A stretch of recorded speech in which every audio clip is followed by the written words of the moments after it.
their own separate enclosures. In actual fact, everything here, the covers for the lights, they have little light emblems so that you know that this is how you change the bulb. This is the water windscreen wiper fluid filler, and you can see that there are emblems all over the car. Things are clearly marked. There's labels telling you what everything is. And it's interesting that Mercedes engineers were refused, point blankly refused, access to inspect the wreckage of the car which was carrying Diana. And I believe that's because if you were to drill any new parts into this engine, if you were to add anything at all, an experienced Mercedes engineer would immediately be able to detect that there'd been a modification. And even somebody without any specialist Mercedes mechanical training would be able to tell that these specifically designed components, which are all constructed and laid out in a very, very logical manner, even somebody with a mild amount of mechanical knowledge would be able to detect a part which should not be there. And that is why I believe that Mercedes engineers have been refused access to the wreckage to this day. And their offer was refused immediately after the crash, and still for the last 10 years the wreck has not been given over to Mercedes.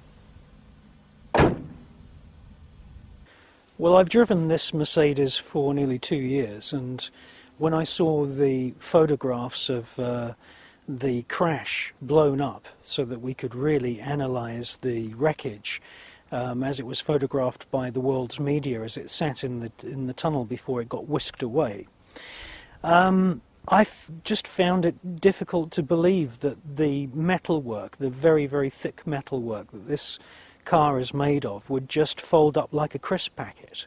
I mean, there's obviously a very big difference between this S-Class Mercedes and something like a Renault Twingo. And the reason that people pay a lot of money for, you know, the S-Class Mercedes and Range Rovers and Bentleys is because they want a lot of, you know, robust construction around them as they're driving. People pick these cars for the safety aspect. And my feeling is that the Mercedes was weakened. I feel that the structure of the Mercedes was probably partly drilled, partly sawn through across the roof section and across the bonnet area there, and that I don't believe that the impact was, you know, 100 miles an hour or 100 kilometers an hour even.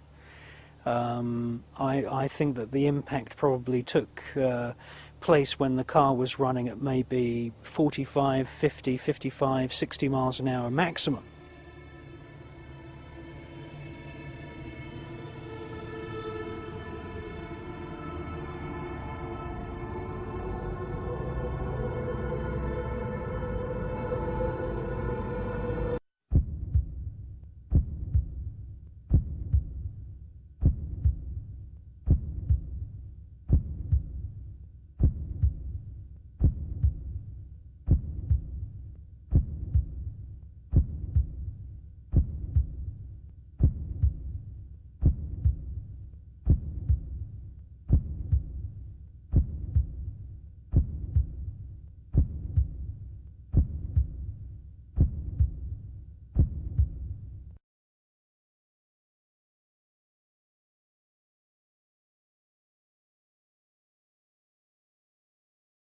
Now we do know that the Mercedes was stolen several weeks before, and that if you know, the various reports vary that you read, but apparently one of the doors was removed, and the microchip which manages the electronics for the engine system was also taken, was also stolen. Well, those chips can be bought on eBay, and various Mercedes parts companies make those chips available. It has a retail value of about £120. Now, it makes you wonder why somebody would bother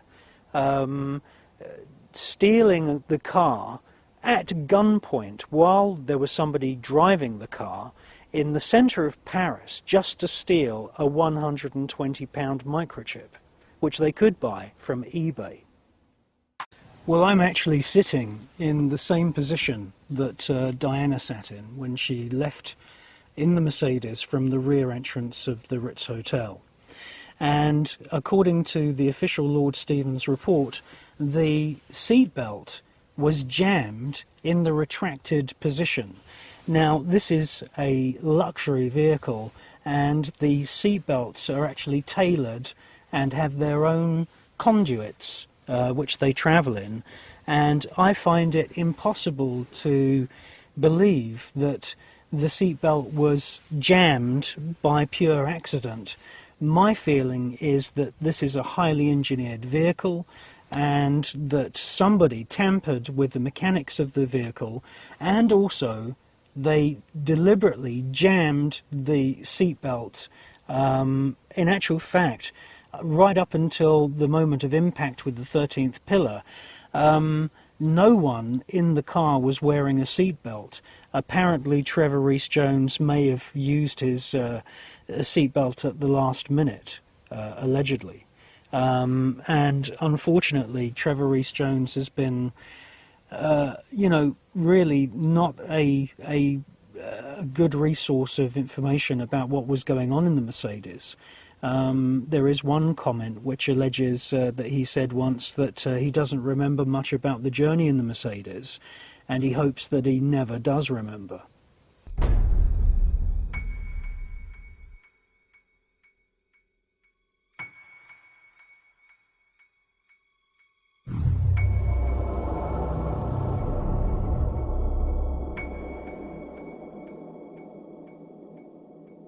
So we had 4 occupants. Yeah, Henri Paul at the wheel. Yeah. He didn't have a seatbelt. No. Trevor Rees-Jones sitting next to Henri Paul in the front passenger seat, and he didn't have a seatbelt. No, the stories up until very recently were that Trevor Rees-Jones was the only person wearing a seatbelt at the point of impact. He wasn't wearing a seatbelt all the way through the journey. We knew that because that's standard bodyguard procedure anyway. He shouldn't have been wearing a seatbelt. But the stories until recently were that in the last few moments before the crash he managed to get his seatbelt on, and he was the only one wearing a seatbelt, thus he was the only survivor. Mm-hmm. But actually it's come out in the report again that even Trevor Rees-Jones wasn't wearing a seatbelt, so nobody was wearing a seatbelt in that car. And you can clearly see Dodie Indeed. is leaning over, presumably looking out the window at the motorcycle paparazzi. Now, if he did have a seatbelt on, he wouldn't even be able to lean over that far. No, indeed. Okay, so the only sole survivor, shall we talk a little bit about Trevor Rees-Jones? Trevor Rees-Jones. What's Trevor Rees-Jones' background? Well, he came from the elite parachute regiment, we know that much, and he joined Mohammed Al-Fayed's security staff on leaving the Paras. Mm-hmm. And he was one of Mohammed Al-Fayed's security staff on the night of the crash. Now the Paras are sort of known as a kind of elite kind they of. They are an elite, one notch below perhaps the SAS. You know, they're the elite of the actual army. Yeah, for sure.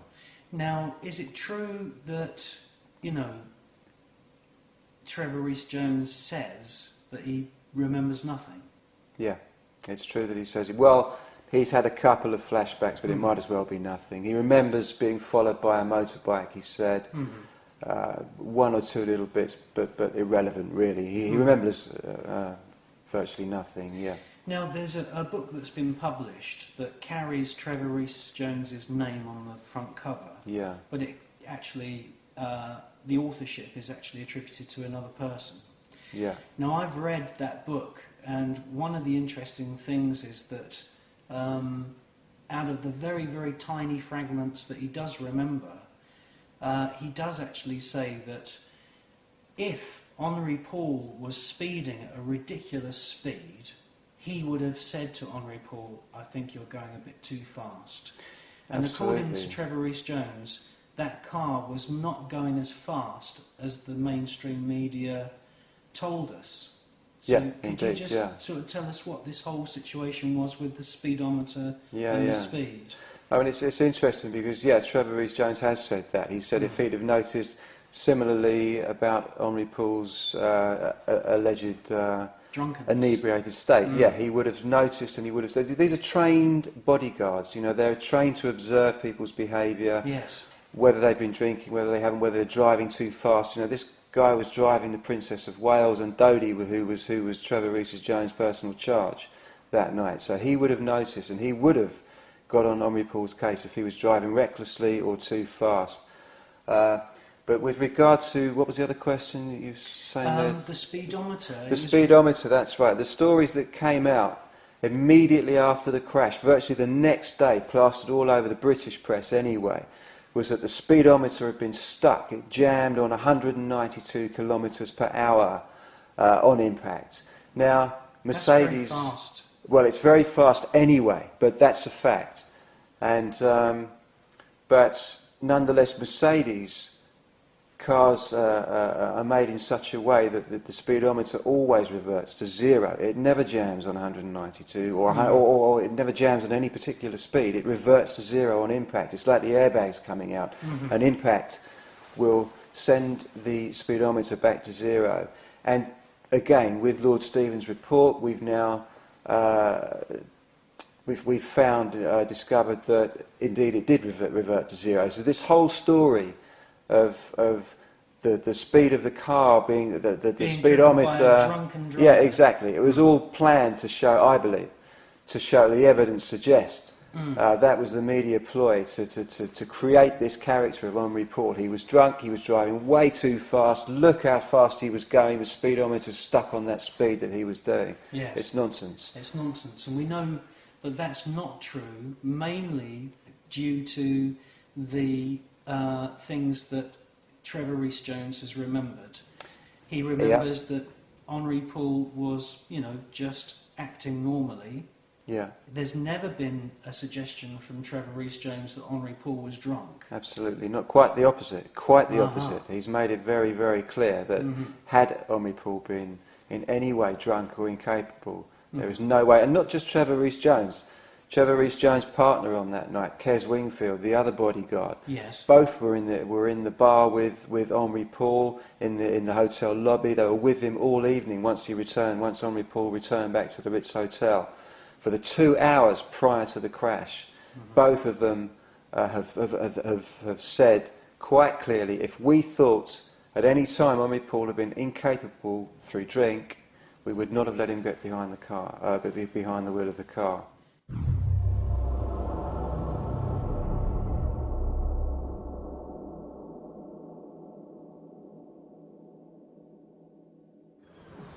What do you think of the revelations in today's Daily Mirror that in fact Diana thought that Prince Charles was trying to have her killed? Yeah, but I'm always saying this from the beginning. That is the head of the royal family.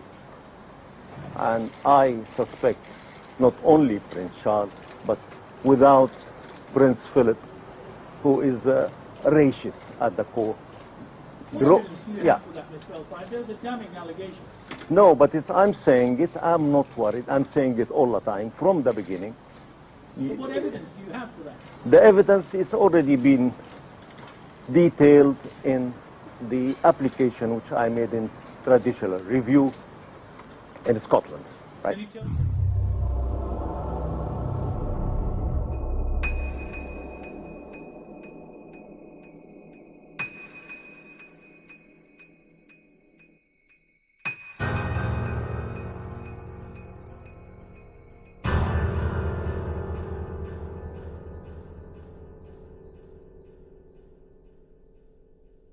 Most people, like